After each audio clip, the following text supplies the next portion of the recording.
अभी तक काफ़ी दिनों से फैंस का इंतज़ार था कि पावर स्टार पवन सिंह इस बार अपना देवघर वाला गाना यानी बोलबम का गाना नहीं ला रहे हैं।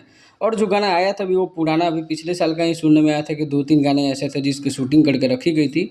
एक गाना इस बार रिलीज़ किया गया, एक पोस्टर आ चुका है, देवघर के राजा करके टाइटल है। और इस बीच पवन सिंह ने पुराना गाना रिलीज़ किया था 10 दिन पहले, 7-8 दिन पहले।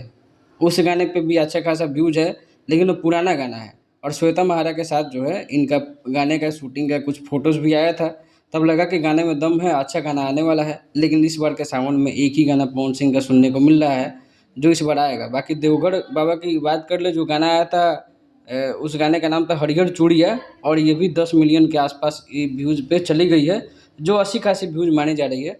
और देवघर के राजा की बात करें तो ये गाना 21 जुलाई को आपको देखने को मिलेगी, और सूर्यांश म्यूजिक फिल्म्स पे ये गाना देखने को मिलेगी, उसी चैनल पे। और काफ़ी इंतज़ार के बाद गाना आया है, ऐसे तो 2-3 गाने अब तक आ जाने चाहिए थे।